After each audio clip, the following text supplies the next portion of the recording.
Welcome to AITV Starship.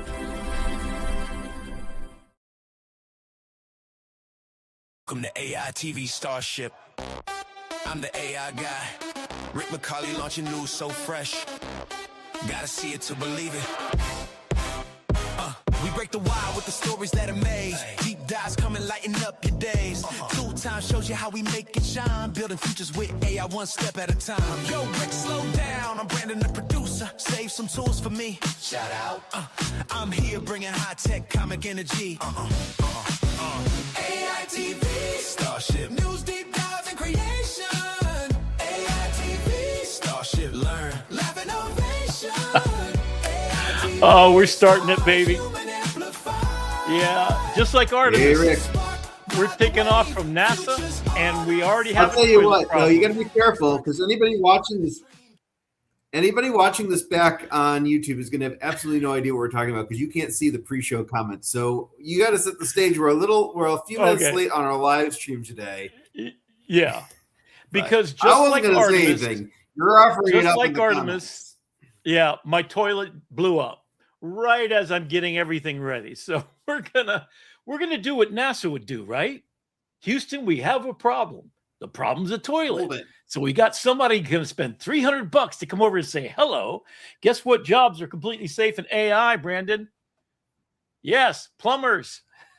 Well, they're locked and once loaded. your waterproof robot comes over and with ChatGPT 5.5, you could probably just have your browser fix your toilet at this point. I think is where we're going. That's the connector I'm waiting for. It said like my healthcare, my DNA. I can just port it right in there. All the large language models are speaking to everybody except the water toilet. So I mean, if Artemis can have the problem, I figure that's we don't have just the toilet connector yet. What is that thing? OPP. I'm down with OPP. Other people's problems or something. That feels like well, I did not use that toilet the entire time I stayed with you when we were hacking. I know, because it wasn't working. It wasn't working.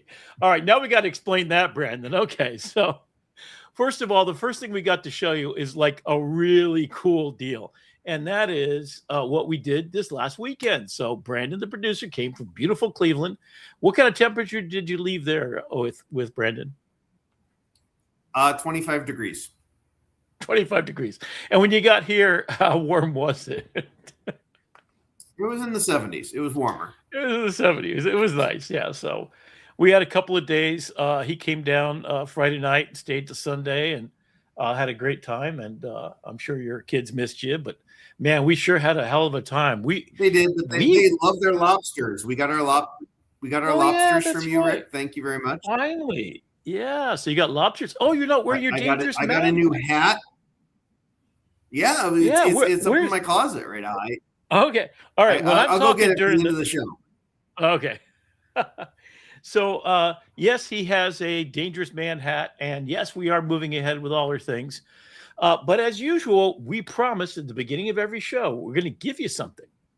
And I'm going to give you a couple of things real quick. To start with, I'm going to give you Notebook LM Super Hack. So if you could type this in to the prompt here. So I'm going to take a look real quickly. This is my Notebook LM guide. Can you see that on screen now? Are we there, Brandon? Yeah, now. Oh, okay. All right. So I'm going to come back over. Yeah, I'm going to kind of pump it into the. Hold on. There it is. So when you go try that right now, you're going to be able to go to where I am right here. This is the master plan. So at the bottom, let me show you what you got going on here. 80 different styles, 9 different categories. This works on your phone too, by the way. So if you like steampunk, that's what it will look like. And this is what it does. So it's Victorian brass gears, copper pipes, steam gauges, technical blueprint, overlays, blah, blah, blah. And then here's the cool part. Guess what? You come down here, you hit click, and then you go over to Notebook LM, and I'll just kind of pick one here for no good reason. This is not a good place to use it.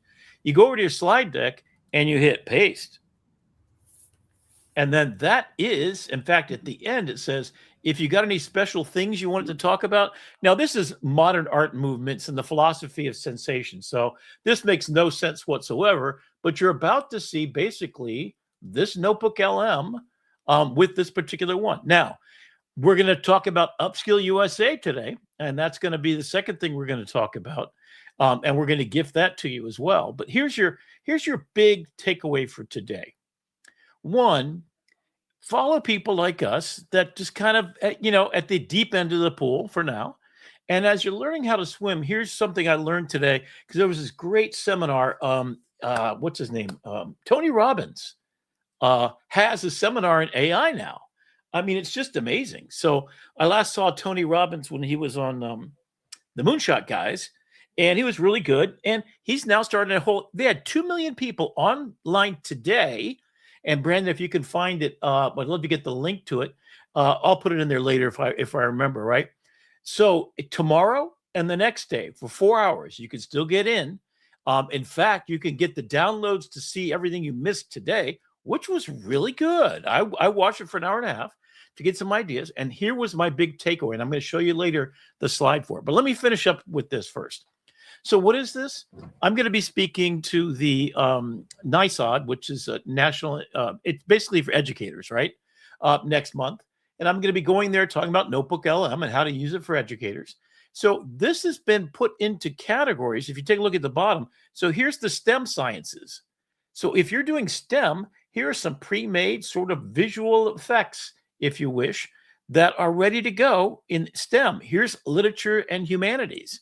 And there's 80 of them, and they're in 9 different categories. So across the bottom, if you get to the website, take a look at, here's art history. Yeah, if you want a surrealist kind of thing. So all you do is you read it, and you can tell you what it's best for, a little bit about what it's trying to do here. And then you click on this. So you just tap, boom, it's copied. You can see it right there. So basically, all of them start with this little prompt. It says, given all the source documents, give me the most powerful concepts and ideas in the style of, and then it goes into surrealism, cubism, impressionism, etc. And there's more and more. One of my favorite recent ones is African American art legacy history. That's kind of cool. And how about the ukiyo-e woodblock print? Wow. So if you've got something that you want to be done in and these are really interesting ones. So this one's called anachronistic irony. So that means that if you want to talk about during Plato's time, AI, this is fantastic. In fact, this is one I'll kick off real quick. And I'm just going to go over that same one that I just did for the art movements here. I'm just going to go ahead and just put another one in there. And you can just sit there and try these out. And if you have specific things that you want to do, let me see. I probably got one. So, this is in National Geographic style. So every photograph is like National Geographic. I mean, look at these gorgeous pictures. This is really cool. The aesthetic. So this is about aesthetics, but it's being done through the lens of this particular style. And our mutt, there you go. There is some surrealist artwork going on there. The Death of Reason with Dada in World War II. So it's using photojournalism in the style of National Geographic to talk about fine art and the meaning. I mean, what gorgeous pictures these are. I mean, I wish this is in Iceland, I know, because I've seen the picture before. So it's kind of like trained on these famous photographers. So the idea is that each one of these things takes the corpus of information that you put in. And the beauty of this little trick I've done for you is that if you're doing, we got to talk about your application too, Brandon, the cooking one. Are you keyed up to talk about that one too today? I'm not hearing you. I hope we're still on the air. Tonight, sometime. Okay. Oh yeah, sorry, I was just muted. But yes, okay. I am and I can, but yeah. Okay. Yeah. So my favorite ones, if you want to try one right now, Mad Magazine style, and that's down in the pop culture and entertainment division. Also fantastic is basically anything to do with Superman. That's really cool. Another kind of cool thing about Notebook LM is this cool new thing they just did. I'm going to switch over my accounts here real quickly. And that is that they now have the ability to see beautiful previews for each one of your images. So here's some ones I just did right now. So here is Mad Magazine right here. And you can see, oh, there's Mad Magazine. There's Superintelligence. This doesn't look much like Superintelligence. So idiots building, right? So that one that I just showed you, this Mad Magazine, this is the usual gang of idiots build to God. What? Me worry? A survival guide to AGI, alignment, and extinction. I mean, this is what you get. So it not only takes the visuals, but it takes the content and puts it in the form of this kind of thing. So here's the I like the homage slide. to Clippy there. That's nice. Right. You got Clippy in the corner. You got like AGI is already here. It's already here. Where did this information come from? It's trained on the entire internet, task summarizing just like 5 pillars of AGI, right? There it is. So this is really interesting information to start with. And let me show you where I got it from, because the sources are basically all of these things about superintelligence, the singularity. So I basically researched that. And then now you can see it. Let me help you land the plane on that one. Steer this plane towards an airport. I'm afraid of landing the plane. So this is a gift. This is a gift for you. And basically all you have to do is go to notebooklm, rickmccauley.com. Boom. You're there. Have fun. Go crazy. So and what if you you've have created, just so I understand it, yes, is a visual style template guide for Notebook LM. For Notebook That's LM. it. So That's it's whatever content that you're interested in, be it real estate or cooking, and you want to create a Notebook LM, but you want to create it in a visual style that is maybe in the form of Mad Magazine or National Geographic. These are the prompts that you would use to convert your generic Notebook LM into something artistic. There you go. Let's say, for example, you're a journalist. A murder board, which is a detective evidence board, basically, would be a cool thing to use. So if you're talking about social justice and civil rights and political movements, this is one of my favorites. Good old Shepard Fairey, who is all about politically sort of Banksy mixed with Shepard Fairey kind of thing. Look at how beautiful that is. And then if you want something like for your notebook, this would be a cool one for talking about bees, investigative journalism. So this category is called investigative and analytical. Data dashboard. This is like the news kind of dashboard colors. We're gonna let the Notebook LM people know about this, because this is very, very cool. I think so. And then even historic specifics. So if you're doing Renaissance, this is going to give you a Renaissance portrait style. So yeah, I think, I'm going to be working for them eventually. Oh, this is also my favorite. So this is Victorian newspaper layout. It's great for talking about anything Victoria, Tale of Two Cities, let's say, right? Or about Elizabeth and England. Fantastic. Historical era, ancient scroll papyrus. Egypt, perfect, right? So I've kind of curated and done this, again, for the educators mostly, and I put them into 9 categories. My goal is to have 200 in 10 different categories, so 20 per category.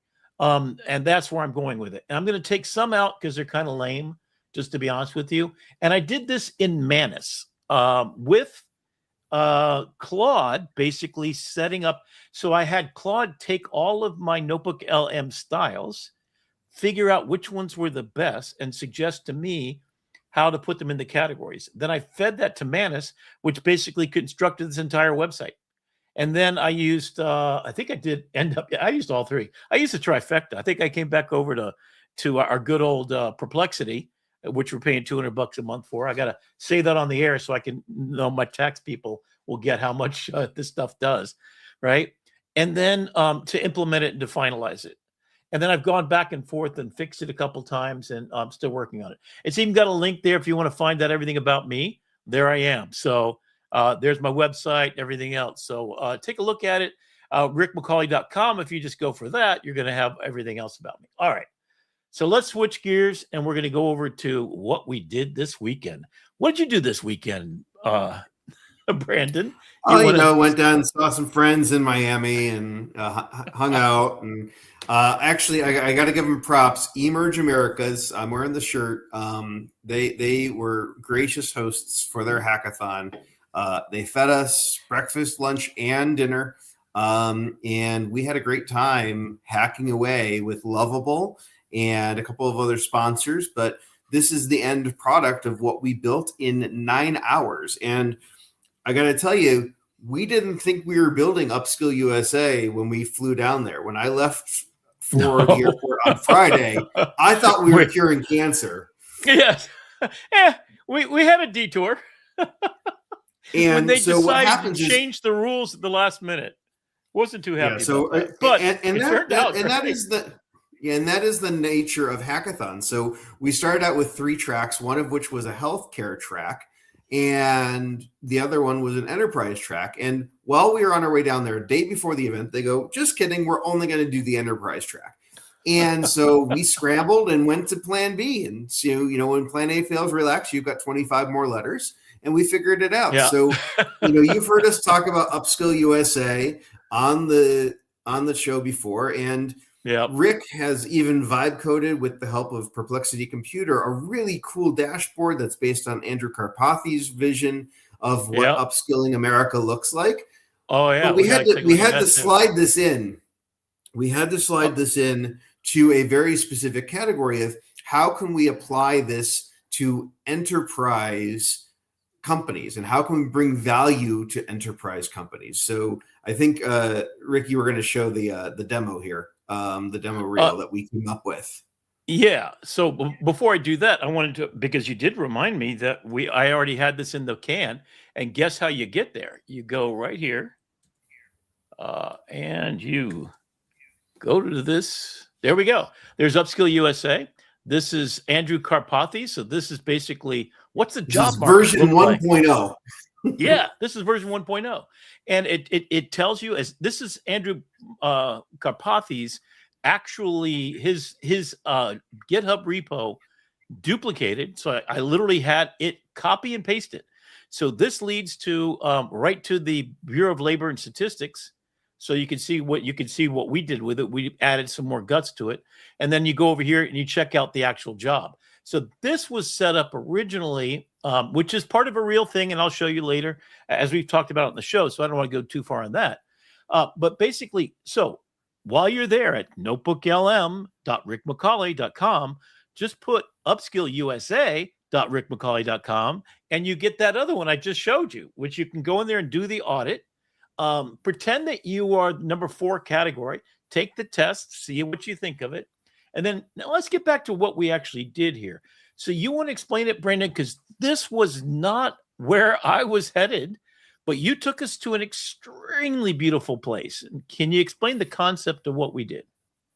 Yeah. So what we realized, should we have the video do it for us?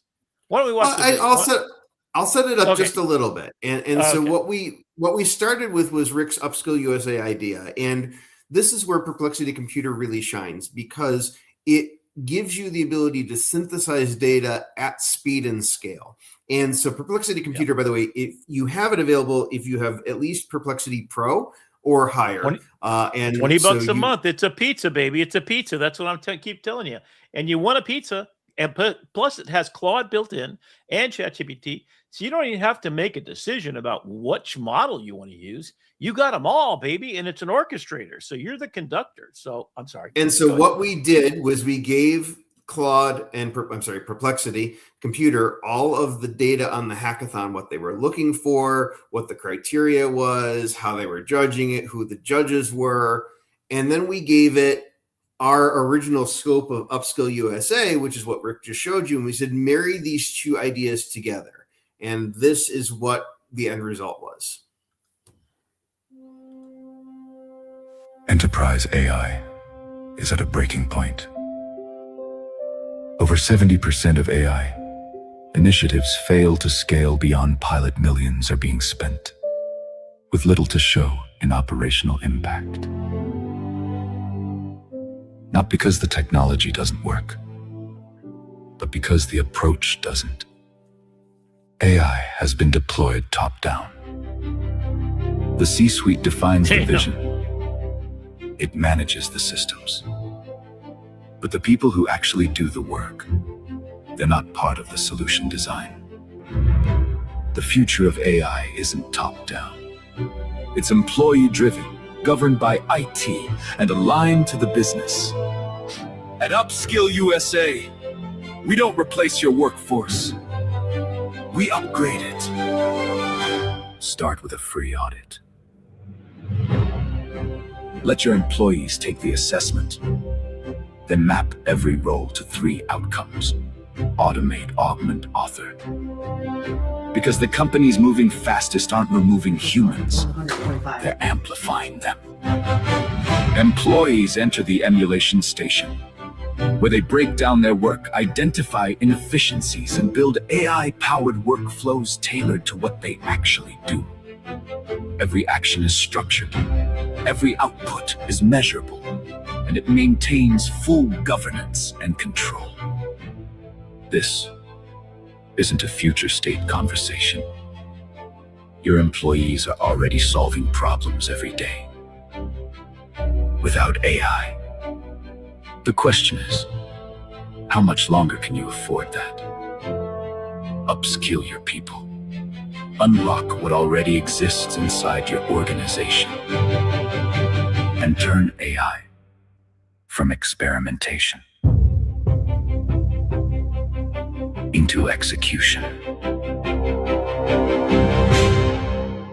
Holy shit.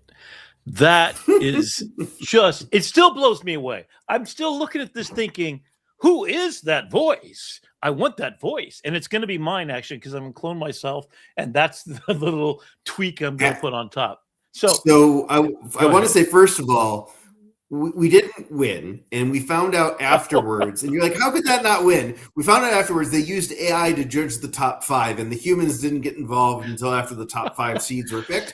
We would have built a completely different experience for the tutorial had we known AI was going to be our judge. But we stand by the product. We're very happy with the way it came out, because what we've actually built is a working prototype where you can type in any enterprise company into the search. And then we have a lead magnet. So you put your email address in. So we capture your email. And then once you put in your email address, it gives you an audit that what it does is it looks at your website and uses Firecrawl to analyze the content of the website. And then it uses an API connection to look at the backend publicly available data. So if you're ever trying to find the number of a CEO and you Google it and you say, oh, for $1, we can give you the guy's cell phone number.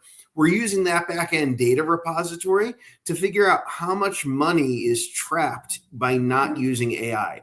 So Broward College, for example, is losing $24.3 million a year by not fully deploying AI. And so then what the system does is it figures out how each employee, based on what they do, can upskill themselves. And we've broken that into 3 categories. We've broken that into automation, the boring parts of your job that you didn't want to be doing anyway. You just fully hand over control to AI. The parts that you can automate or augment with AI. So you're still having human in control in the loop, but AI is doing most of the heavy lifting. And then the parts that you author or you own, you put your signature on and say, this is my unique component to this. And we break that down. And so, this prototype is fully vibe coded in 9 hours, and that video, it was a collaborative effort between Google Vids, which did all the B-roll, the Suno, which was the spoken word and the music, and my authorship of editing that thing together in 12 minutes before the end of the contest. So we put it all together and shipped it, and that was the end result. And I will put the link in the I'm going to put the link in the chat. Yeah, and you got to check out the video, but the video is built in. So when you go to it, put in your own company. I'm kind of curious what you're going to find out. So where's that data going? Are we actually getting anybody's stuff here when we do this? I mean, we're not retaining it. We're giving it to them. We're not saving it. We get their email address. But you get an email address, and I just downloaded this report. So this is Broward College. This is who I work for. There's 3,450 employees there. There's a few more than that, so that number is a tiny bit off. And this is the annual cost of inaction. And I bet you, man, my boss would love to know about this thing, right? And the competitive gap, cumulative loss, if competitors deploy AI before you, we're way behind. Of course, I'm I'm getting paid what I 35% less than the day I started work because the cost of living is up 78%. My actual raise is 14, I think, total over the last 25 years. So my take home pay ain't taking me home. Thank God I had a rich ex-wife. But here's the problem, right? So you can see the problem is they're not even trying. If they actually were competitive, and where are they losing it? Admissions. That's extensive manual. We had a database that just this last week got changed that was from 1990. And we've got it for 40 years with no, haven't done anything about it. So there's $250,000 right there. And that's hours per year. That's not even, that's people power, right? So multiply that, and then you get to the big numbers up there. Financial aid, definitely a problem. Course management, horrible problem. So it knows exactly where it is. So once you do that, then you go in there and you create an account. So in addition to this, you could create an account with us, and then you're going to put in your information. So we want to see what the opportunity is, what we can deliver, and where the problems are. So each one of these departments has been broken down. Brandon, you got to explain this to me, because I still, having seen it, and it works, and it's real, because I ran 10 different companies through that just to see. And then I actually went and found out about the companies. And yes, we are horrible. Now, Miami-Dade College was like in the 60s. You can see we're in the 40s because they're just way ahead of us, So, so this is what we're basically doing. We're finding that there is a human in the loop that does about, will be doing if you got rid of all the AI. So we're basically plugging in for the employees so they could take a look at Maria. Here's her work week. So she's adding 17.8 hours to her week. So that means that she's a senior accounts payable specialist, finance, 7 years. So you could actually put in your own detail. So here are the parts: automate. That means that we're going to invoice data entry and PO matching exceptions. I don't know this job, but I may tell you that's probably about right. And then augmentation. That means that here's some stuff that might get an extra bit. How much time do you spend on emails? In fact, for those people just starting out, one of the coolest things you can do that's only been available for a few months is have it take a look at all your Gmail and start to answer them as it finds, if you get confidence in it. So I would set it up to take all the actionable ones, and then every Monday or whatever day, or twice a day if you want to, have it give you only the important ones, and go ahead and draft an email back, and you get started there. I would do this with Google. If your system is Microsoft, good luck. I'll just say they kind of stink at it right now.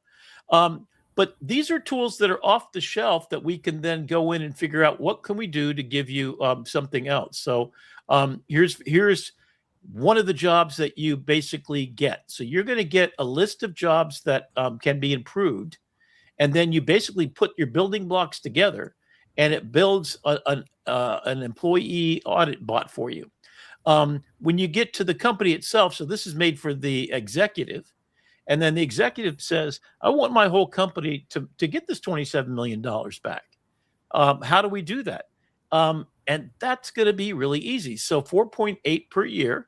But if we don't do this right now, as people and other companies that are doing better than us, they're going to grab all our customers.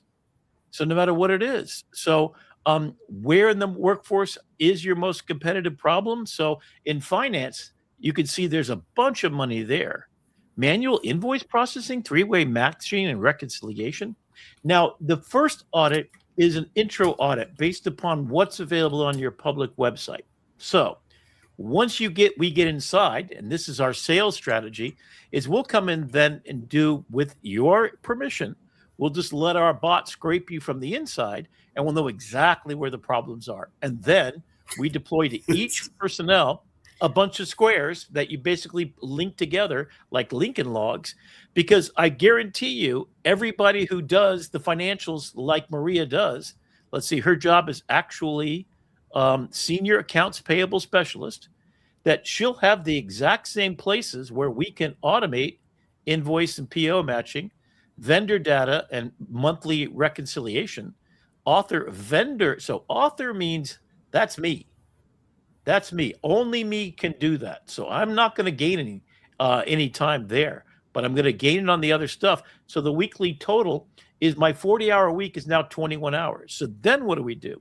Next process is find a way. So we'll basically give every person a set of building blocks. They put the ones they use. They connect them like Lincoln Logs because you've got a Microsoft system that's feeding in. So you're going to have IT come in there, make sure the permissions are given to the bot. It's on device. So it's going to do all these automation systems right within your system. Safety first. And we call those right? emulators.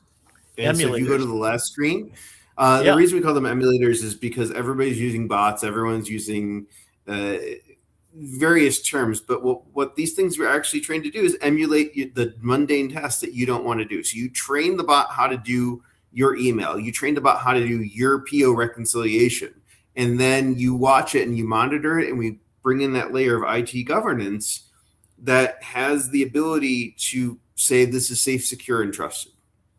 That's it.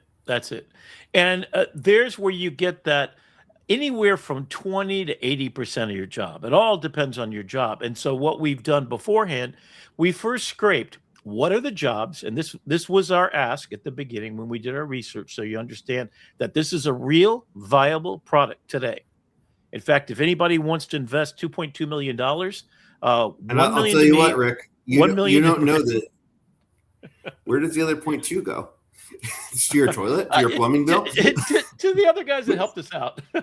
Yeah, I would say you don't know this, Rick, but I was on TikTok, which I know you don't do the TikTok, but I do the TikTok, and there was somebody on there who is a VC for Day One founders, and actually connected, and they said we would love to hear your pitch, and so I've been working behind the scenes to get something for them on their website because they're accepting pitches for entry stage Day One founding. So, yeah, and I'm going to take this over to NSU as well because that's all they do. It's just all the companies in the world of AI, basically. NSU, Nova Southeastern University, has a. You remember Blockbuster? So Wayne Heisinger, not that young, right? Yeah, Wayne Heisinger, the creator of Blockbuster and many, many other companies, is one of the founders of NSU. He's the one that put the money in there. So it's the Heisinger School of Business, by the way. He went into trash management and all kinds of other things. And, he's still billionaire, right? And about 30 other companies. So NSU, which you're going to be coming down here, you need to pick out your house here, Brandon. I want you to live in Miami so we can be at both ends of, north and south. And I think your kids are going to love it down here. The weather's fantastic and the pool is good. So anyway, I'm dead serious. This is a real product. So anyway, to give you the idea of how real it is, we basically looked at a 10,000 person company or above. That was kind of our goal. And we wanted to be able to audit them. And we asked, what are the jobs? And there's about 30 to 60 jobs that have within this. Let's say it's 30 jobs that are at every company. Something like payroll, HR, etc. Of those jobs, there's probably 10 little segmented pieces inside there. So think about this. I got a job in HR. And I'm going to check all the people that applied for a job in the graphic design program. So what does that automation look like? We just have the onboarding and then the sorting and then the configuration. So you go in there and you take last month's work, you put it through our system and what we call a leak check. Leak check says when it goes through the system, is there something wrong that you would have done differently? So then you fine tune it. So that means you, the subject matter expert. That's why it's so important. This is not the executive. This is not the CEO of your company. This is the line worker that sits there and shovels the paper around. The thankless job that nobody wants to do. And what do we want to give to AI? And only they know as a subject matter expert on accounts payable, if it goes through and something doesn't audit. So the human audits it. For probably the last 3 months, you just run it through and you go check for leaks. If everything is as good or better, Then you take your extra 20 hours of work, you start the next month and you run it at low power. You double check it with extra audits until you're locked in. When you're locked in, you're basically getting improvements on your own processing, and then you find ways to add value to your job. So you're never going to be fired if you're an employee with this confidence from your employer. This is the big thing. What people fear is CEO who is only accountable to the stockholders, period. This is the problem with America right now. They're reporting to the stockholders. They don't care. If they can get rid of 1,000 workers overnight, they will. And they think AI fixes it. And it's absolutely the wrong attitude. In fact, it's already been proving, in fact, in our information that we have about it. Is it in the FAQs, the whole problem with that logic?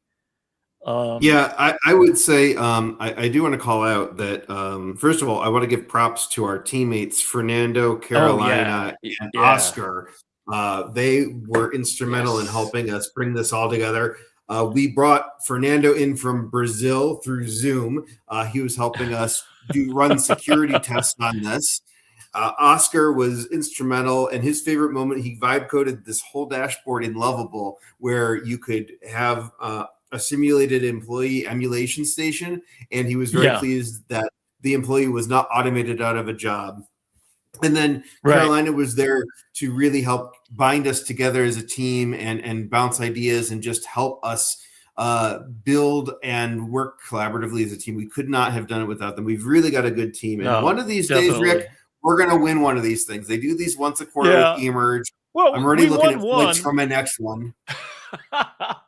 Well, we do it once a month down here in Miami. That's why you got to move down here, man. I'm just telling you.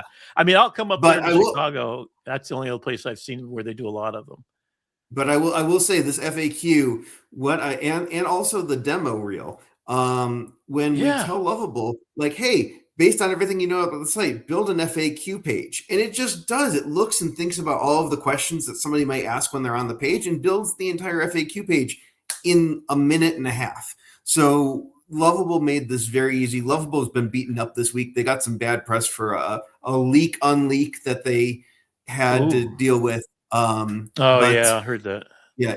What it was essentially a bit of old code that exposed your public chats, which was by design. You know, if you're vibe coding, you're building in public, you're making your projects public, but the average vibe coder didn't understand that when you put your API keys directly into the chat, it makes them available, and it created a security hole. They went and patched that real quick, and Lovable took that on the chin, and they're a strong platform, and I believe they're going to come back stronger from that. Well, and the other thing they're a great program to work with, to be able to work collaboratively.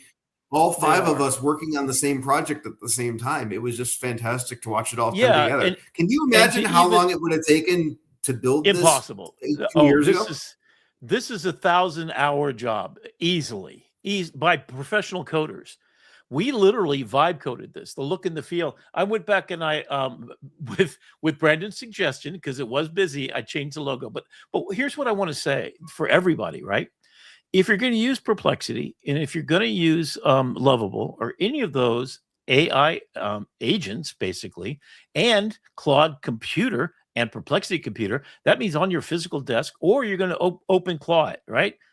Always, one of the things you do, because you don't know it, at the last said, do a security audit, give me any problems I have, put it where it needs to be, do what your magic is, act as my legal advisor so that I don't have any holes in the system that's going to expose my API keys and stuff. So use the tool at the end, because I literally haven't even got a clue what it did, but I know what the results are. And I know because I've been around my dad's business and every other kind of business. Just to give you an idea here. So all of these work right now. So if I go into the HR emulator, here's where it says it's going to be able to save with 94% confidence. So it's telling you how much it's going to save, volume per week, auto-handled. This is what it knows about your job. Out of scope approving payments, about $25,000. So these are things it's not going to do. And this is the things it's going to do. And then here you go. This is the amount of human effort is going to be saved that can be used elsewhere. So All right. So we've got a estimated lot to basically, cover and a yeah, we lot. do. Yeah. But it's so much. Go It's ahead so and finish cool. that thought. Yeah, it's so cool. So the two things that I want you to take away. First, if you're just getting started, just pick a large language model. My choice to you would be Perplexity because it's citation engine. You have Claude in there, which you're going to find out is the best at writing there ever was on the planet, still is. You're going to have ChatGPT in there.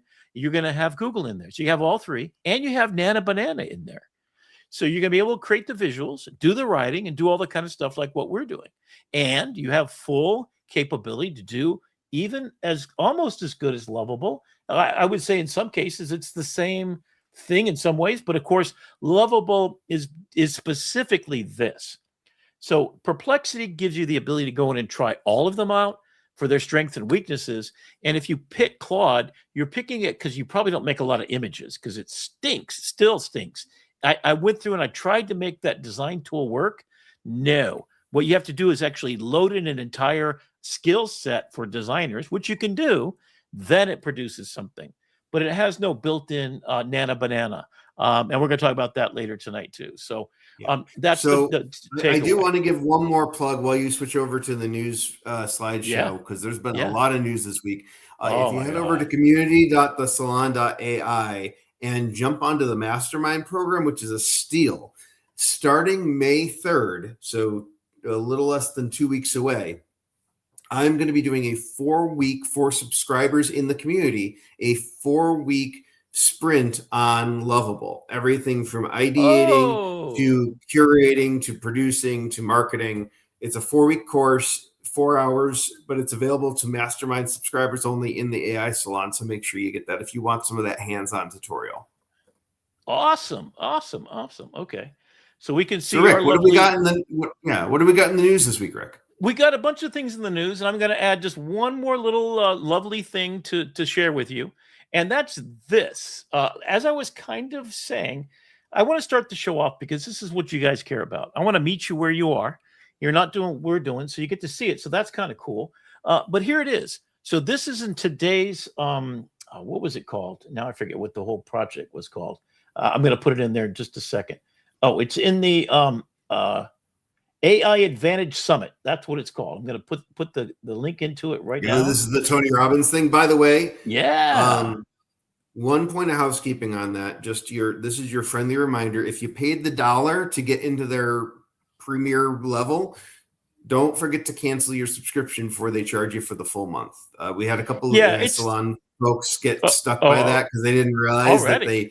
This is not the first time they've run the summit. So they ran this last year, and it wasn't 2 million people last year, but it was still catching on. But they are offering a lot of value, and they're spilling a lot of candy in the lobby. But as you know, Tony Robbins is a salesman, and Dean Razi and all those folks, they want to make their money with ChatGPT too and AI. So what they do is they offer that upsell for $1 to get behind the scenes and all this stuff. However, if you read the fine print, you do need to make sure that you cancel your card, or otherwise you're going to be surprised in a month when you have a bill from Tony Robbins.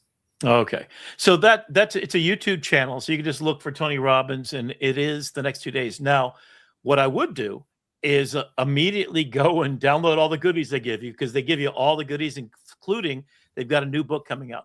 But this was the main presenter today. And if you haven't been following him, you really should. Now, try and remember his name offhand. But anyway, this is what he put up today that I think is really, really valuable. And that is AI for Answers is where you start. We all went in there and we said, hey, tell me about this mole. Is that okay? Tell me how to fix my toilet, which I should have done that, right? A long time ago, but I let it go on for 3 months. My bad. So I'm going to pay $300 tonight. Teach you a good lesson. Second, as a daily work partner. So just get it to do things like, personal coaching, drafting.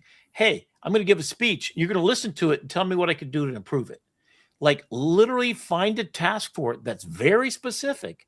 Give it tons of context, like a whole 20-minute speech. I had my students do this, and they said it was spectacular. It said you need to lead with a stronger starting point, and then 2 of my students actually had it take a look at video that they shot. So they had to do this for the class, 10-minute speech, and they had to be effective, had to use their hands, all this kind of stuff. So it evaluated and gave it so act as a professional speech evaluator, and take a look at my video. Tell me what I could do to be better. Rewrite the script for me. Show me what I do with my hands, et cetera, et cetera. So that's the second point, and that's fantastic. And then basically, Brandon and I are at level 3. We're using Cowork and Lovable and Claude Code and OpenClaw. Social media pipelines are being set up. In fact, we're setting up so that I will be using TikTok and will be posting every day, but it will be Claude on my Claude computer, where I'm setting up a 92 terabyte server right now and going to have some fun with that. So that's really the big takeaway that I want to start us thinking about. Hang on as I go over to run my slideshow. Second one is this is the second presenter, right? So this is you before. So stop thinking it about as a chat bot. It's not. I mean, this is the big thing, right? She was quite entertaining. She's on Broadway and stuff. And what I watched for is I want to learn how to present. And these two were geniuses. I got to tell you, if you're even really into this, like Brandon and I are, still go over there, because this is my takeaway that I want to give to everybody in the audience is we're here to meet you wherever you are. So if you're still on this phase or on the left, we're showing you that you can get to the right. It's just a slow process, and it means you put in your 10,000 hours. I mean, you're not good at anything just doing it a couple of times a week. Make it personal, make it play, have fun first, and then do it for real work. All right. So what do we got in the pipeline for news today? Starting with OpenAI, ChatGPT 5.5, faster, better, cheaper. Yes, and complex coding and research and data analysis. Holy cow. And we're going to take a look in a minute. Amazing graphics. All right. So OpenAI also gave it free, ChatGPT for clinicians. So if you haven't taken a look, not only do they have a bunch of new plugins, you remember they were the first ones to get on stage and said, hey, you can plug into Photoshop. Guess what? Adobe now has Claude plugging into Photoshop. You tell it what to do, and it will go generate. Adobe, which I didn't get a chance to even do this, we're going to do a whole Adobe episode, because what did Adobe do? AI all the way through. They now have 10 different still image models and video image models built into the Firefly ecosystem. That I don't have a slide for that tonight. We're going to spend a whole episode talking about that in the future. But what ChatGPT did is they tried to beat Nana Banana, and I'm going to show you that in some ways they have, quite extraordinarily with text. I'm going to say they win on text, and I'll show you side by side, so you don't have to try this on. You don't have to spend any credits. I've gone deep, deep, deep dive. So we got some cool stuff there. Anthropic Mythos breached, and it was kind of humiliating. It kind of went off and did its thing, scared a bunch of people. Evidently, there's a second breach that happened that they're plugging back up. The Mythos is their Glasswing. Is it Glasswing? Is that the right word? Their project they're not letting anybody have except governments and major, like Chase Bank has a hold of it right now. They're plugging up all the holes in the planet so that when people get a hold of it, if they do, which I don't think they will, honestly, I think what we're going to see is 4.7, 4.8, etc. OpenAI launches workspace agents in ChatGPT, so you can get teams working on projects. This is long overdue, and something that Google needs to work on substantially, because Google has a real problem in sharing stuff like this. I think ChatGPT has always had, as you and I did, while we were at the Vibe Coding Hackathon this weekend, we actually, all four of us got inside of ChatGPT and shared one conversation. So we could see what I was thinking about in design, and then you could download the assets right there. Now I'm going to show you some other things about it. So ChatGPT has got that pretty well sewn up. So they're catching up. And of course, next month, guess what? Google I/O is going to blow them away once again. All right, OpenAI launches images too. That's what I'm going to talk about today. And it's really, really, really good. And I'll demonstrate that. Agent orchestration. So AI agents accelerating drug development and workforce automation. This is MIT reviewing what's going on. So now you've got AI agents going in there and trying 10,000 different variations of a drug or a cancer agent, customizing per person, your cancer treatment evaluation, efficacy, etc. That's getting really interesting. Anthropic adds everyday app connectors. So that includes a grocery cart, Instacart, All Rails. I guess All Rails, is that the train system that you were on, Brendan? Is that like Tri-Rail or something down here? Spotify. So they're plugging in just like ChatGPT. So all of the models, you can use any one of them today, and you're going to get stuff done. And you're going to be shocked at how good it is. Meta is now watching every single mouse click every one of their employees does in order to steal their brains and fire them. They fired 10% of their staff yesterday. Boom. I didn't even put that in here because it's so freaking sad. And I hope they go to hell because it's just like creepy as hell. He wants to replace all humans with metaverse BS. Okay. I'm not going to go there. Ideogram, we'll have to take a look at this once again. They've now got customized things for advertising. So it's a lot of new image generation models and presets.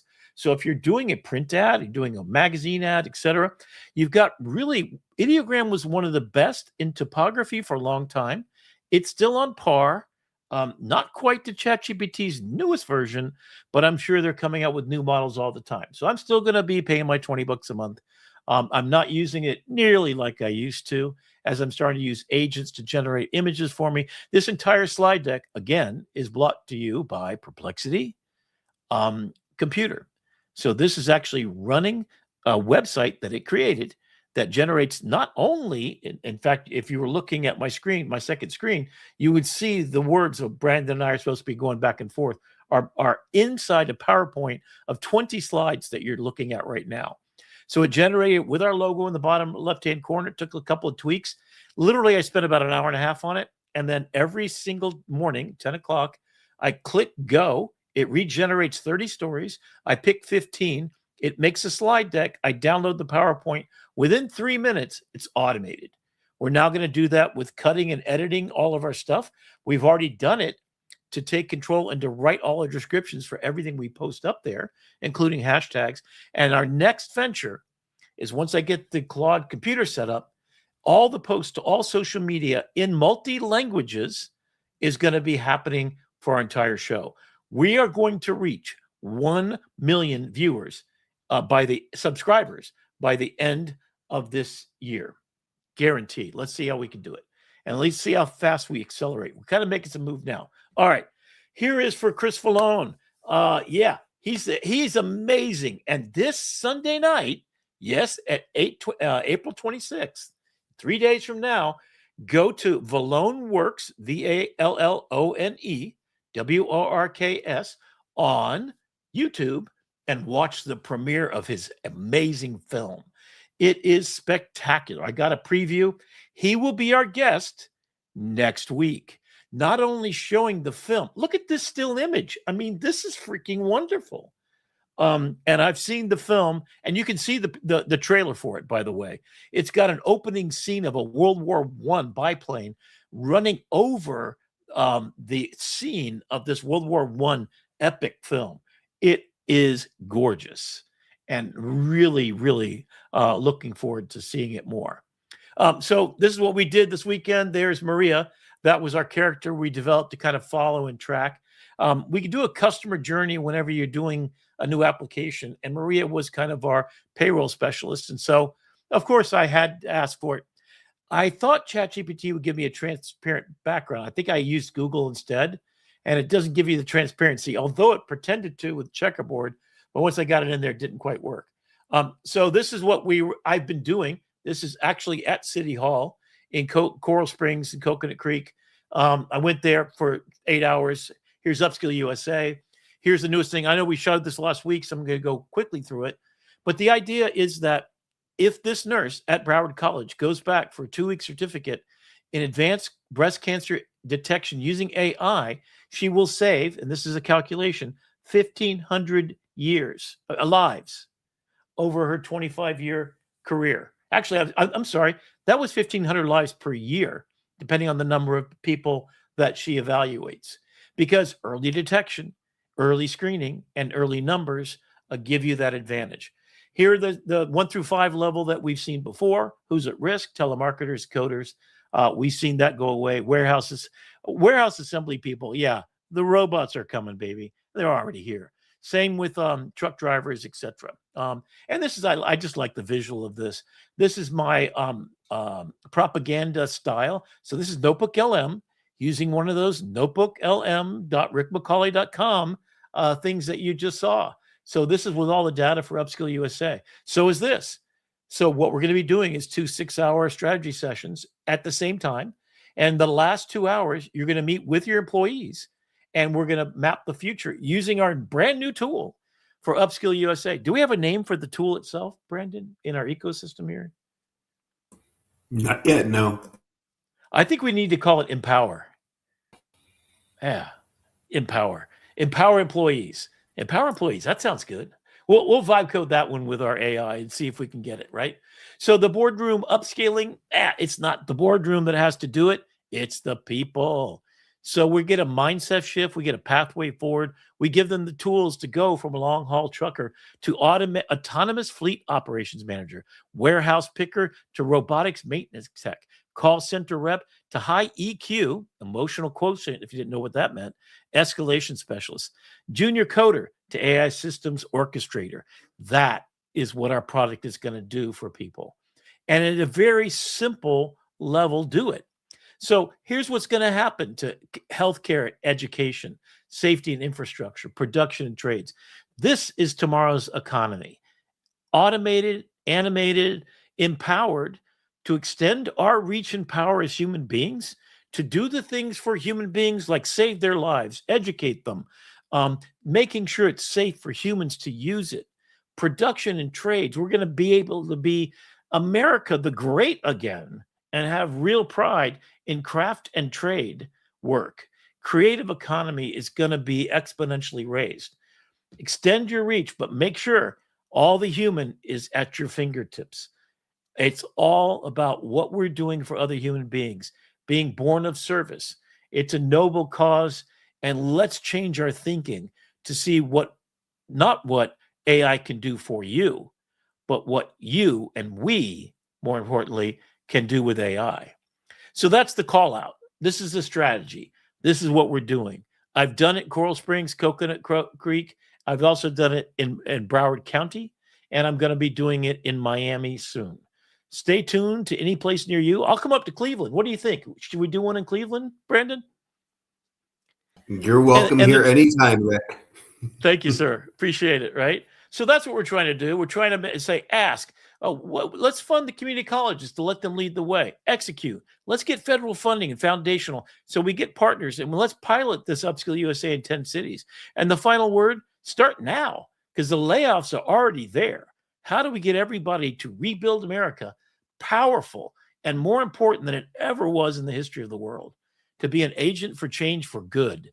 Wouldn't it be nice if all of Europe said, America, thank you so much? Wow, I'm waiting for that day. So there you go. That's our slide deck for the day. And why did it? Oh, I know why it switched. I'm gonna have to go back in there in just a second. All right. So next we're gonna talk about.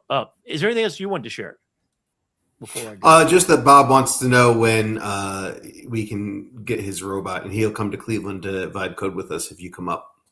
Oh, great. Okay. All right. So yeah. We're going to do that for sure. Oh, here we go. This is the extra news. Here we go. 1, 2, 3. Okay. Are you back? Oh, did you want to show off your application? We'll save that for the end. You're on a roll. Okay. All right. So here's just a couple things that are also in the news. Now, I found a website. It's called at Artificial Zone on what's it called? Not LinkedIn. It's on Instagram. It's worth following them. This is pretty cool. So I'm starting to now get stuff from them. We are talking to whales. And yes, I met another whale shark scientist. I got a hold of Denny Ramirez. You're going to see that in just a second. This is going to blow your mind. So she's the one, if you've heard me talk about sonogramming a whale shark, I had a conversation with her yesterday. We're going to meet on a Zoom call, and we're going to organize scientists from around the world. I'm so excited about this, to actually do this for real, man. We're going to use AI, and we're going to have them on live on the show. So you're going to be able to see this. So we're already getting 99% accuracy in detecting cancer with assistance with human doctors and technicians to detect cancer. So this is the great news. Already, AI is being used and got the Russians to surrender. So this is, pretty significant. So this is the weird news. And then here's the most beautiful thing. Why is the Gen Z stare the Gen Z stare? Turns out Harvard, for the last 75 years, has understood what the trick to being a Harvard graduate and making 10 times more money than your average Joe. And it's real simple. Household chores. That's it. Give a problem to a kid, give them the agency and the requirement to solve it. Give them the power to become the most powerful change agent in their life, and it will last longer and be a more powerful skill set to add to value to your family unit, to clean the dishes so you can all eat on clean dishes. Were you given chores as a child, Brandon? I here and there, not too much. And how about your kids? We're just starting to get in. They want the Labubus, so we're making them earn it. There you go. So there's no participation trophy if you want success for your kids. Dead serious about this. I am dead freaking serious about this. I know this for a fact. I saw that when my dad, he was in the military. I called him sir till I was 14 years old. And it was absolute respect. I had 25 chores I had to do, and I would get them done. I would get up and mow the lawn, even though it was a whole acre and it was electric lawnmower. I'd run over the cord a couple of times, like I talked about last time. But I knew that if I didn't do right, that I had problems to face. And it's the most powerful thing that makes me who I am. So if you want to know why a dangerous person is a dangerous person, I'm going to tell you. And in fact, I'm going to insist. In fact, when I come up to visit you, I'm going to have your kids do some chores, and I'm going to reward them, because for work, there should be rewards. But sometimes it's even just a hug, or sometimes it's you get to eat on a clean plate. Try it out without that clean plate being clean the next day, buddy. So if we're born with responsibilities, that is a huge unlock in the age of AI, 10 times that. And I'm not joking. 75 years. That's what Harvard came up with. I am doubling down on that again and again. And if you want to know how that works, I'll give you some parenting advice. Not that I'm, but I just know this is true. And the other two things is your job for the rest of your life is to put 15% of every cent you ever made into the stock market. And you're a millionaire at the end of that, guaranteed. Number 3 is your job is always to solve your boss's problems before they know they have them. That's it. Those are the 3 things that my dad taught me that, swear to God, he was the greatest generation in America. And that's what it takes to do it. To be willing to sacrifice. My kids right now, they work for lobster and not the kind you eat. They're happy with their little lobsters. I don't know why this keeps. Oh, I say you have some blank slides in there. Yeah, that's what I was. My toilet flooded. That's what happened. All right, so now I'm going to start to blow your mind, because this is ChatGPT image 2. All right, now of course you guys don't know anything about topography, but I do. In fact, I'm teaching topography course, and I just did a Notebook LM a little while ago because I'm teaching it next semester, and I thought, oh, wouldn't this be cool? So here's 2 typefaces. If you haven't heard of Trajan, the typeface, Carol Twombly in 1959, she was born, and she invented this typeface in the modern era, right? I'm trying to remember when it was. I think it was 89. I think that she came up with this. So she took Trajan's column. And in fact, you know it from every movie there was. It's the movie font. If you saw Exodus, if you saw, Lionsgate, if you saw Harry Potter, it's, all the epic stuff, especially. So it comes from Trajan, who was a Roman emperor, who took these giant obelisks, these phalluses, if you will. You can see to the left of Miss Twombly, and that's actually a picture of her. So all I did is said, make me an infographic that talks about Trajan the typeface, the cinematic Roman capital. That's the actual typeface perfectly.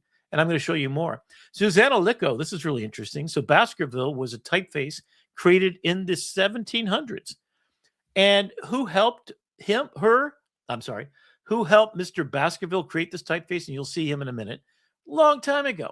It's the most used typeface. In fact, Baskerville was used by Benjamin Franklin and many other people, right? So Sarah Eves was his housekeeper, then later became his partner, assistant, and wife. And this extraordinary intellectual woman, and then Susanna Licco says, hey, I'm going to remake it for the digital age. So in she's born 1961, and I think 89 is when she made 96. She released this new typeface, and it's gorgeous. You can see where it's used. So Mrs. Eves carries the warmth of human story where love, partnership, and art became timeless. She brings romance, grace, and historical memory into every letter we set today. So I basically said, how do you use the typeface? Show examples of how they're used, and then create me an infographic. So being who I am, I couldn't stop at one, so I did another one. So there's the cinema, publishing, and origins is from the Trajan's column, and Trajan bridges two worlds, the stone-carved authority of ancient Rome and the polished grandeur of modern cinema. So I'm trying to explain, and here is Interstate. Did you know that the Interstate typeface is called Interstate? And you know how they tested it? Tobias Ferrero Jones met with the U.S. Department of the Interstate, and they had a truck, and they put 30 people on the back of this truck, and they were 10 football fields away from a sign. And they basically put the truck closer and closer and closer, and they tested out 100 different typeface. Guess which one? The one you're using today on I-95, if you drop up and down or anywhere in the United States, that's the typeface. There's the origin story. How cool is that? How many of you knew that, right? So here is a tool for educators that, and you're going to see in a minute, it's for all educators, right? So you got ChatGPT that has a brain now. That was the unlock that Nana Banana. Of course, Nana Banana is going to do better, but take a look at this. Every single typeface is absolutely perfect. This is this will be a poster 24 by 36 inch hanging in my classroom. In fact, I did 90 of them just for fun in one night. Yeah, don't try that at home, but, and here's Zaf Dingbats. You've used those before, right? Did you know the story about Herman Zaff? Okay. He died in 2015. There's where it's used, and you get the idea. And here's Caslon. Now, this was used actually on the Constitution. So, okay. Just shut the door. Okay. So I'm on air, and the plumber's here to fix it. So hopefully this will come quickly. So anyway, there's the origin story. Okay. So now here we go. So it offered me, hey, would you like to do an infographic real quick? And I said, oh, sure. And I'd done this thing on the mantis shrimp. And so I said, tell me 6 wonderful things about the mantis shrimp. And especially talk about the full body shot, an amazing eyes, and powerful front legs. There it is. Look at this. It tells you about where they are. And then here we go. So I've been working. That's a photograph of me in Palau. So I asked it. I gave it a bunch of information. So the ship right behind me is called it's a Japanese A6M2N RUFE seaplane, codenamed Jake. So all I knew when I dove there in Palau was it's the Jake seaplane. Oh, cool. And then did you know when you go to Palau, on your passport, you have to sign this document? Yep. It says, I lost it. It says, I promise to leave Palau and its beautiful and unique islands with nothing but memories and footprints. That's the Palau postage stamp pledge. Palau is the first country in the world to require visitors to sign a pledge in their passports, reminding us all that we are guests in a fragile paradise. So this is a full page text fully rendered with the correct information about the type, the lens, camera that I used in the bottom right-hand corner, the diver's journey of what I did there, 8 amazing facts with icons, and a locator map of where we were on the island when I made these photographs and where Jake's seaplane is. So this is going to be now part of my book. And guess who this is? Dr. Demi Ramirez. And so this is where I was. And you can see Roca Partida is in the middle of the super highway, So I ask it to map out the superhighway.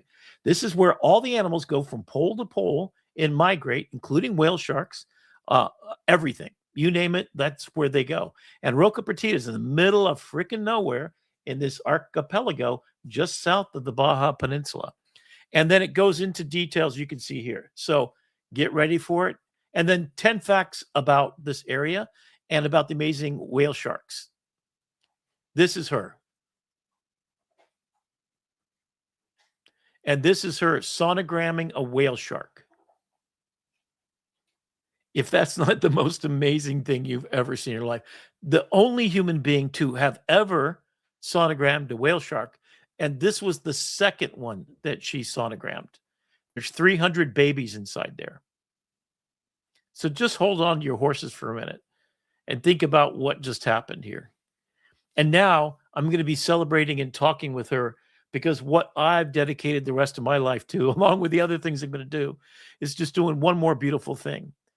To give the voiceless, the beautiful animals that have been going up and down the coastline are now being protected from the ships that are going by, which disturb their sonic image, run over them, and kill hundreds of whales a year, and gives you the power to be part of this agentic system of finding ways to amplify what the scientists are trying to do. So I'm making better quality infographics for them. I just ask it, angelfish of the Florida Keys, give me a guide to all of the different varieties.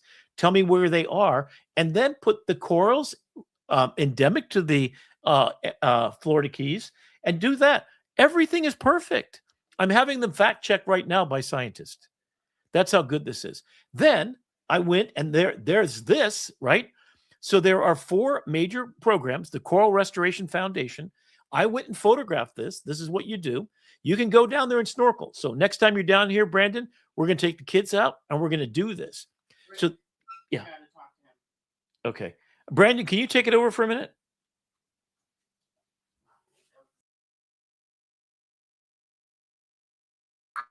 Sure, Rick. Well, Brandon, Rick goes and deals with his plumbing situation. I will talk to you. We're going to pivot into RecipeKin, which is a project that the AI Life Hacks Club inside of the AI Salon took on. It was really a 6-month project. We've talked about it here, but Gwen from the AI Life Hacks Club and Dr. Claire, who's in the audience, we really put this together, and they pushed me to put this on because they had an event where they were taking this live, and they said, "Can we need this ready? Is it ready to go?" And so now we have a community cookbook that is live, and we've got community recipes that people can share. And what this site is basically allows you to upload a video history of what you're working on from a recipe and tell the story, and then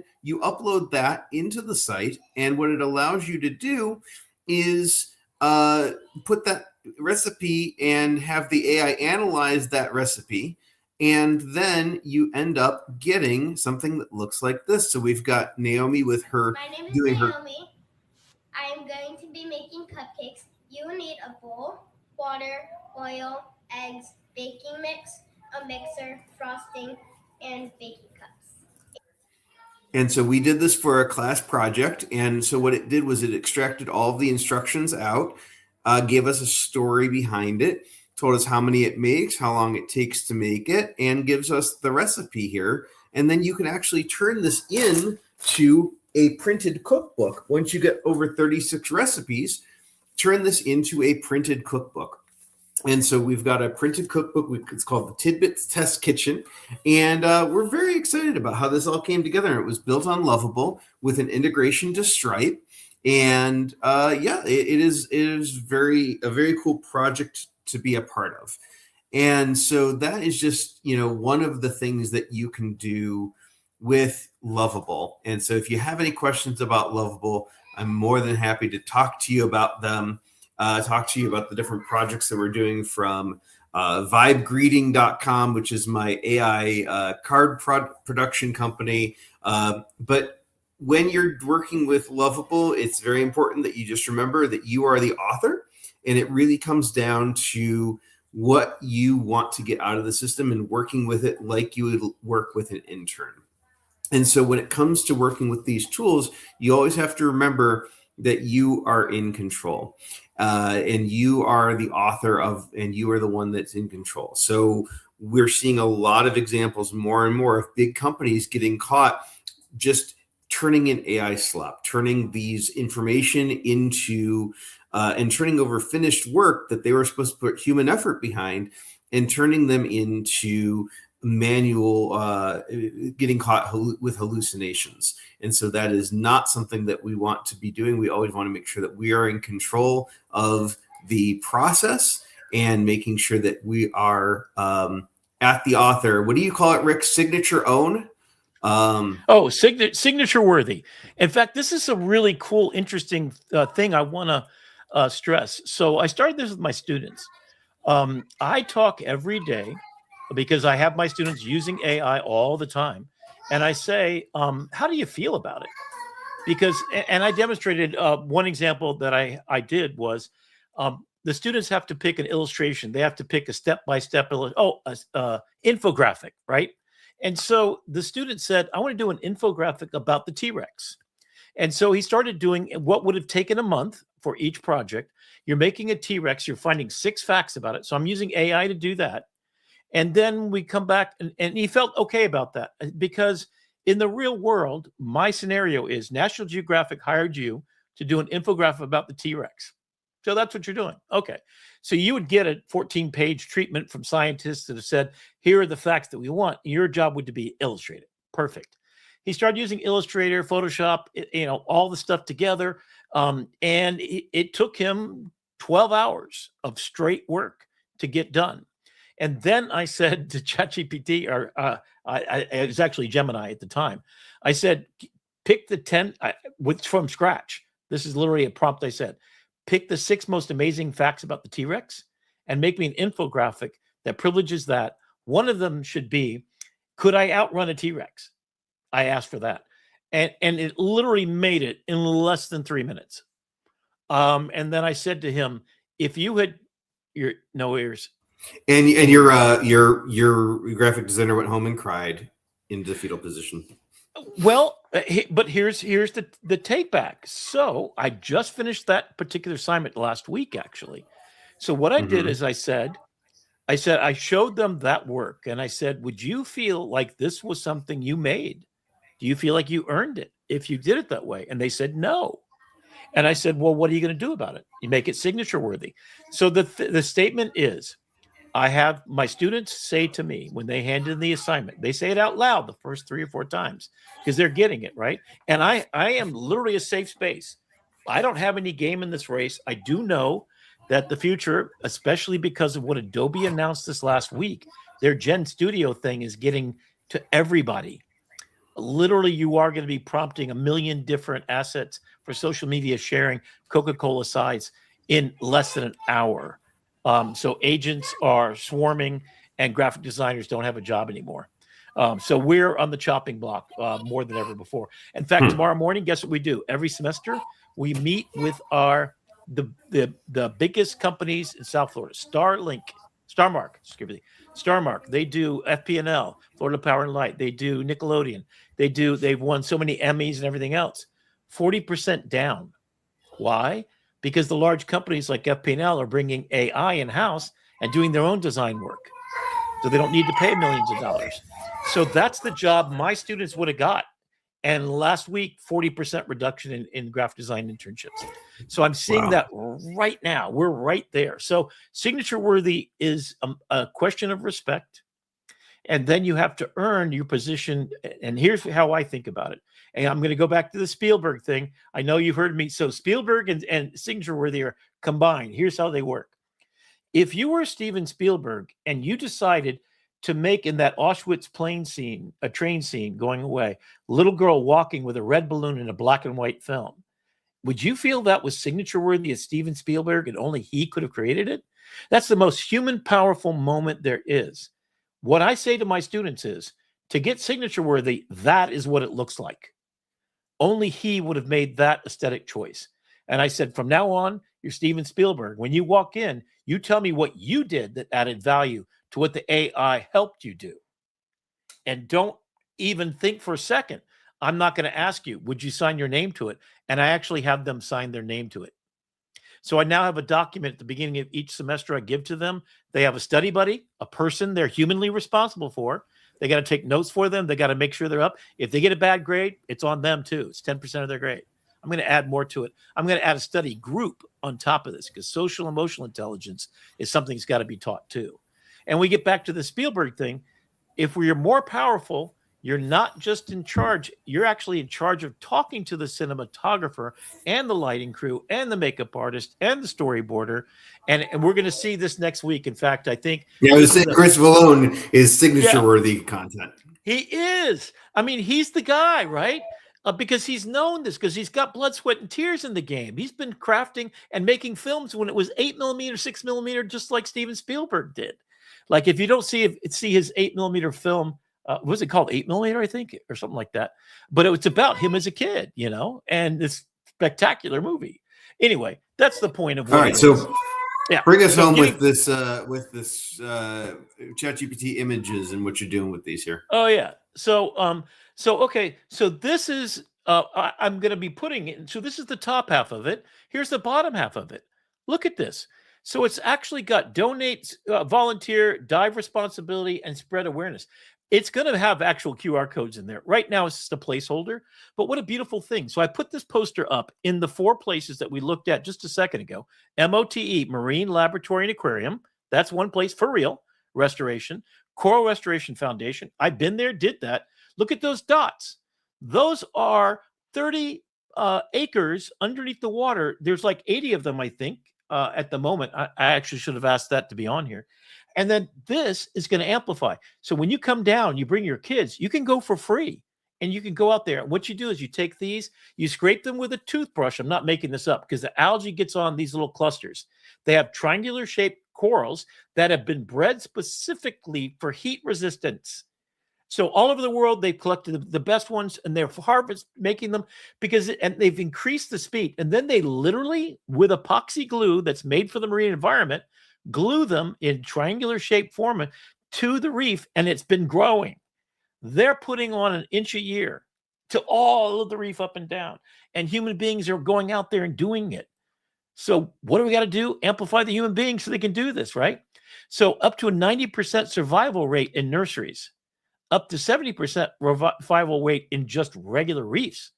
So we're doubling the speed at which it recovers. And then we're making it more resilient so it will last longer.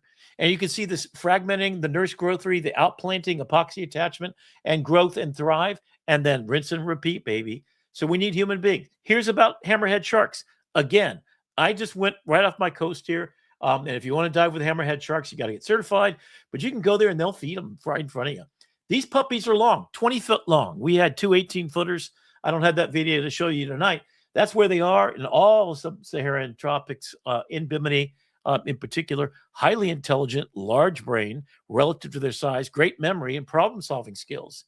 Electroreception. They can detect electric fields of prey. They can tell when you're struggling. So the reason why sharks will kill you when you're anxious about them is they can hear your heart going really fast. And they said, time to strike. That's literally why you get killed. So calm your ass down and don't run away from them because they will kill you. They're predators. They're ambush predators.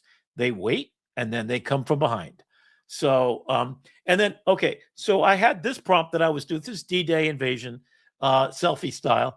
This is the new one. This is where I want to compare what ChatGPT looks like. This is ChatGPT's version compared to what OpenAI is doing. Okay. Here on the left, you've got the top picture. This is ChatGPT. You got the bottom, Google.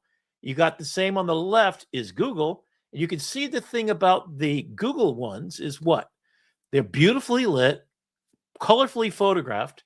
They're not like taken with a snapshot. They look like they're taken by a professional photographer.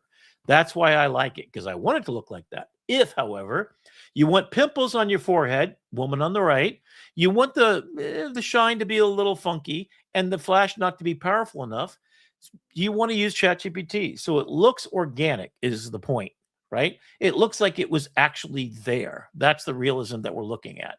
And then here's Abracadabra, and I'm updating that, and this is getting even more interesting. We've already played the video here, I think, before, so.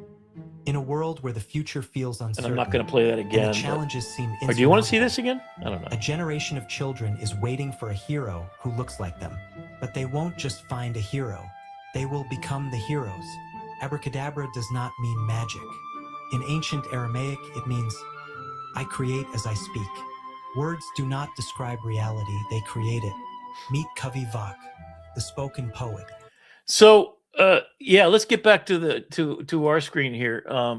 Bring me back up a second. So what I did today with this is even more interesting. So I've been trying to, so the idea of Abracadabra is these kids, based upon ancient wisdom, have been able to use their phones to actually make stuff. So I'm reading, you remember the MIT magazine? I'm sorry, it was, Yeah. oh, it was big thing, MIT magazine. And there was a story about putting, how they're going to terraform Mars. And the story kind of opened up, I think it was, it was MIT magazine. And mycelium. You remember we talked about mycelium before? So basically think about mushrooms. The largest organisms on planet Earth are mycelium. They can be acres and acres of this interconnected, what we call the wood, W-O-O-D, wide web. That means that it actually communicates between big trees and dying trees and young trees. It will actually move water around between them. As a tree doesn't need water anymore, it pushes it to where it is needed. So it literally is the connected juice underneath. Well, then I said to Claude today, and it just produced this spectacular thing, which I don't want to go too far into. But here's the big takeaway, and that is, I said, I got a problem with saying that Abracadabra and AI could actually do these things. Like in the case of Kavivaka, his plastic in the Ganges is in his backyard and causing all kinds of drama and illnesses, etc. Right? Kids brought me some ice cream. Okay. So what I said is, I don't want to sell this idea unless it's real. And I said, I remember watching Jacques Cousteau, and then I remember watching many, many episodes about extremophiles. Have you ever heard of extremophiles before, Brandon? Okay, this is what it is. These are organisms in the volcanic rift. So, you know, where plate tectonics come together. This is Science Hour, by the way, just in case you. I was saying, we went from AI to Bill Nye real quick. Made a hard left well, turn. We're getting back to AI, and that's the cool part about it. Okay, so this is real science, right? So you saw that it's curing cancer, it's doing aging, it's reversing aging. It's like it's doing all this kind of stuff. Type 2 diabetes already cured. Type 1, we're on a roller coaster, and it's going faster and faster. It's like fantastic. Okay, so then I thought, I want to give real agency. I don't want to sell them something that they really can't do. And then I thought about, so extremophiles basically is organisms that can exist where the extremes are way beyond. So Mars. So there are actually organisms that are being researched right now. So guess what those AI labs are doing right now at MIT and other places? They're studying how can we terraform. So they have this mushroom that will grow on Mars with extremely limited water supply, and it will make the walls of your house so strong that it'll be stronger than concrete, and that it will allow you to make inside, instead of potatoes like in the Martian movie, right? That it will make mushrooms and food that is high in protein for you. And they're going to be able to engineer them to do different tasks in different places. So you can't pick a planet. You could even go to Mercury and have the AI robots go in there and plant this extremophile. So they're organisms that work way outside the normal oxygen-rich environment. So they'll craft an animal that does this, and then they'll have a nanobot that builds it and puts it there, and then we'll basically terraform. So if you've watched Star Trek, you've seen the episode where they have the terraforming machine, and Spock gets mixed up with it and all that kind of stuff. And, you know, they do the mind meld and transfer, and he dies. Right. You know, so a spoiler alert. I am not convinced. I am not convinced that you are not an extremophile, Rick. I am. I am an extreme of, yeah, that's what a dangerous person is. We're an extreme version of regular human beings that just got old and figured shit out. And also, I do want to call out, just because I thought it was really inspiring, what you shared about your daily habit with Claude and how you end and start your day with Claude. I think that's worth bringing up. Oh, as far as how you when you ask the question and then go to sleep. I think that's one thing I picked up from when we were crashing over the weekend in the hackathon that you shared that I thought was a really cool hack. In fact, what I'm gonna let me do that real quick. Let me make sure I'm sharing here. Hang on a second, and I'm gonna stop screen share and share the other. To set it up real easily, and this will be the final thing I think, because what I want to start and end every show with is this: how can I add value to your life, wherever you are in the process? A lot of us are in different places, and like I showed in that first one, I think it's super important. So here's what I do every night at 11 o'clock, oddly enough. Let me see if I can find it now. Oh, here we go. All right. So here's the actual magazine article. It was called Mycelium Moonshot. So what I do 11 o'clock at night, each night, I go to sleep and I ask it some question about something. So this is the article. And this was off-world construction runs into an overwhelming constraint, the upmass problem. So I read this whole thing, as I actually like to read print, and I was loving the design of this. So this is a Think magazine. So I'm going to show this. This is my prompt to give you an idea of, conversations with me are not just like regular conversations. And that's kind of the cool thing about it. So I'm learning every night. So this article is a Big Think it's Big Think magazine. That's what it was. About mycelium is a perfect organism for Mars, sustainability, fluid, resource, blah, blah, blah. So then I said, do some research for me and find out about terraforming, and then find out about extremophiles. And then I said at the end, and this is the really important part, I said, what makes my book a call to imagine how powerful thinking medical technician can be if it has the hands, blah, blah, blah, blah, blah. Anyway, I basically said what abracadabra is about is giving kids agency, the kind they get from doing their chores, the kinds that they get from having a problem where literally your grandfather's dying, your father's dead already, your mother's being replaced by computers at the factory, and your sister is having to ration so she can just barely survive off the rice that she gets. So you give them the worst problem possible. And what is that?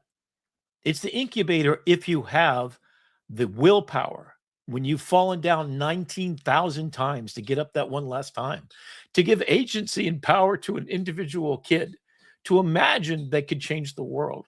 That's what the book has to do. And I said, this is not a book at all if I tell them that a magic spell is going to solve their problems. It's a mission that will come true, but I have to make sure it has all the possibilities and imagine that you will spark in children as they see themselves in a world beyond where we can see ourselves today as adults. Tomorrow as a brighter future, if we can do and have abracadabra start off with an idea, speak back as I have talked to you about this idea of so long. Tell me and do the research for me. Jesus Christ. So what does it say? This is 11 o'clock last night, right? And I wake up to this morning because I always put it down. I have 3 conversations, and then the last question I ask. So the first one is usually just a simple one. We were talking about this last night. I thought about something different. Can you tell me if that changes anything? And I always have it make first just go back and forth with questions. So I say, what am I not thinking about? What am I missing? And then it said this is proof of your vision. Let me go back and speak first, then deep dive into the research. I have everything I need. Before you hand in the document, let me speak back to what I heard, because your articulating is already a thesis, not a question. You stumbled upon the exact pivot point of the book. What you're really asking isn't, can mycelium go to Mars? You're asking whether fantastical layer of the abracadabra principle can be reread backwards by a 12-year-old with a cracked phone as near future engineering specification sheet? And the answer is yes. Oh my God, I was crying. So it listened to what I had to say. It heard what I said, and it said, Lynn Rothschild at NASA is not a character you'd invent. She already exists, and she is in phase 3 of this grant, the phase 3 NINAC grant. She's liberally proposing that astronauts grow their own homes on Mars out of fungal mycelium. Oh my God, a black fungus from the ruins of the Chernobyl reactor has already been spent a month on ISIS, shielding the ISIS space station from radiation. Cyanobacteria from Atacama have been exposed to the vacuum of space and survived. The tardigrade, if you haven't seen this, and I have a notebook LM on this too, DNA has been successfully transplanted into human cells and reduced radiation damage by 40%. A Harvard team has already shown that 1-inch layer of silica astrogel over a Martian ice field would create a permanent liquid layer. Water greenhouse benefits in the Northeast engineers have already published this science in the Science Advances. So I said, the brigade isn't science fiction. It's a 10-year forecast for where the story is actually going to be in these children's lives. And here's the piece your book should drive home harder than anything else. The upmass problem from the Big Think article. The reason you can't just ship bricks to Mars is that exact same structural reason. Kavivaka in Varanasi, a real place, can't ship a solution up from the global north. Both problems have the same answer. Grow it where you need it to be, from what's already there, speaking the right prompt into the right medium. Mycelium is the analog of Kavivaka's river runners. Radiotropic fungi are the literal creatures that feed on the thing that's killing you and turn around into a shelter. That's not a metaphor. That's the exact architecture of abracadabra. The wound and the healing are the same molecule, reorganized. Philosophically, move your book is making, which I don't think you've seen anyone else make this clear, is that abracadabra is the grammar by which extremophilic life has always worked. Tardigrades survive because their DNA constrains a damage suppressor protein, a literally kavaka shield. That's from Sanskrit.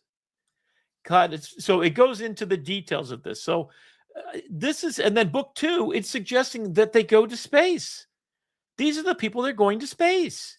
So I've got a book 2. And then after it told me this, and then it keeps on going, then it gave me this.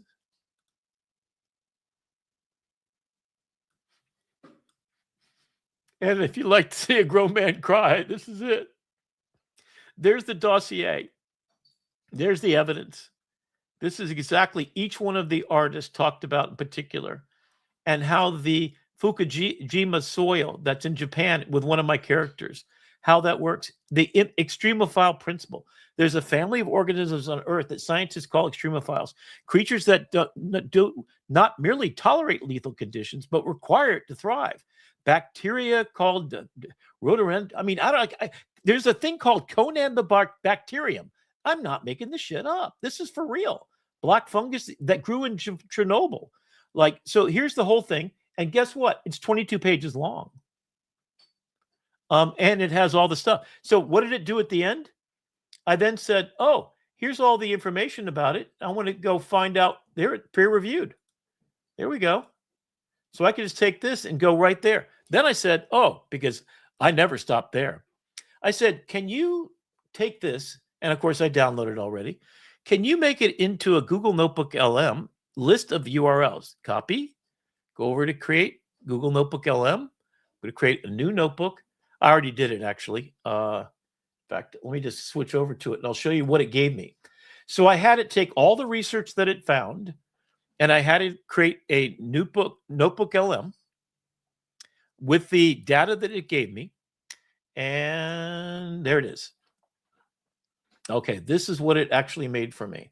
So I asked with one of my magic prompts, what is the magic stuff here? Who are the animals? A world in stasis, a frozen, irradiated, toxic desert awaits a microscopic biological catalyst to awaken its dormant potential.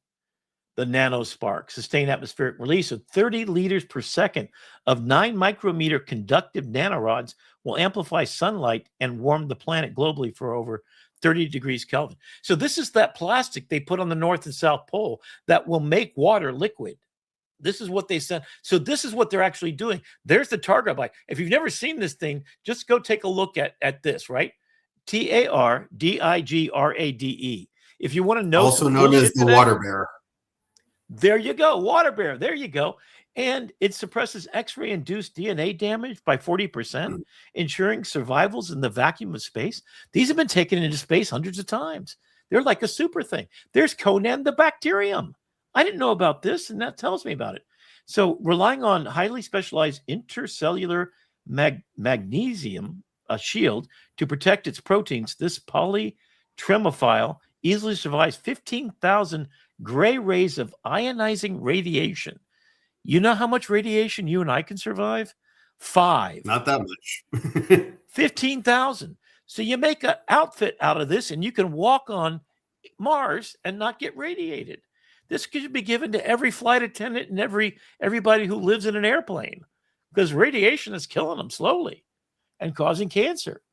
So anyway, this is what happens every night.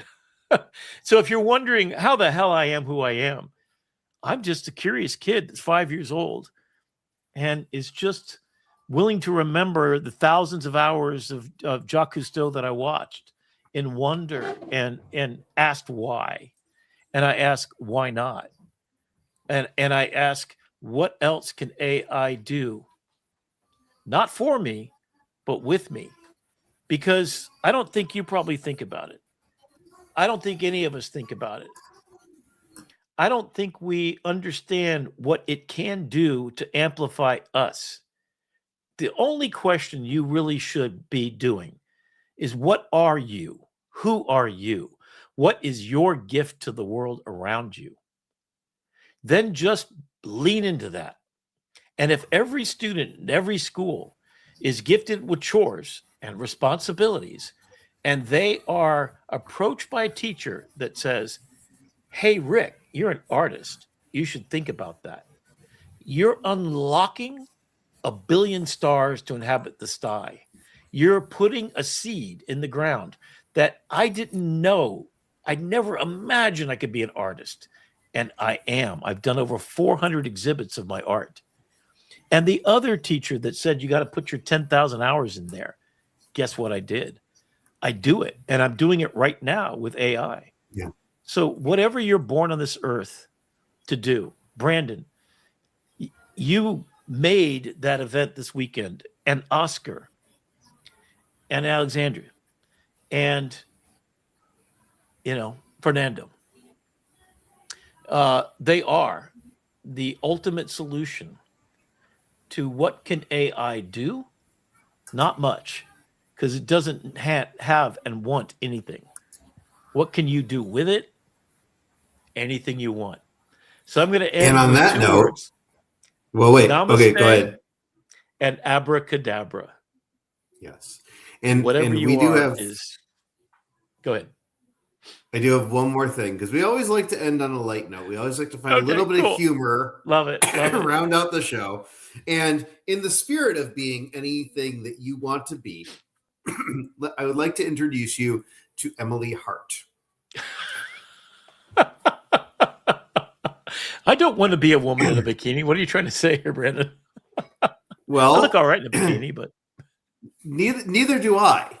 But a Indian medical student named Sam, who's 22, trying to pay for his schooling, figured out that Emily could get a lot of fans, specifically those of a more conservative nature. So what he started doing was creating a profile for Miss Emily Hart and targeting a certain demographic of voters here in the United States. And wouldn't you know it, she went super viral. So viral, surprise. in fact, that she started getting tens of thousands of followers on Instagram. So what does Sam do? Sam takes Emily. Make America great again. Okay, Sam takes Emily over to Grok, which is the not so nice video generator, and starts creating some less than family-friendly content. Now, OnlyFans does not allow AI generated. They have a policy against AI generated content. Right. However, there are other platforms like FanView that have no such restriction. And so our friend in India is making bank with subscribers who are following and getting messages from Emily Hart. Wow. And convincing them that Trump is the Antichrist. Huh? Well, she's endorsing him, and he's endorsing women who are AI slop that are being rescued from Iran. If you saw that was the other news this week. The White House retweeted that they were so happy that Brandon, we got a new project. Were going to be, the 8 women that were going to be beheaded in Iran.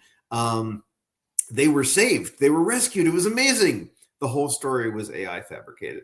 Oh, snap. Oh, you know what? Here we got a new mission, Brandon. In fact, I want some people to help me. I want to make a sexy woman who starts off as a Trump supporter and then wakes the hell up when she gets an education. And then she goes out on a tirade, a crusade, let's use the word, crusade to make America great again by getting rid of Donald Trump. That's what we need to do. We need to flip that. Oh, and it's got to look like her. It's got to be a blonde bimbo with American flags. Yeah, we're gonna take her and flip it. Or we could just copy that, make $1 million, and go finish your moonshots. Yeah, well, we'll make the money off of getting rid of Trump, and then we can make the moonshots because it does require U.S. government to be on our side to do Rescue Connect, Hello USA. I don't think funding for Hello USA is going to happen during the Trump administration. I'm just thinking out loud here.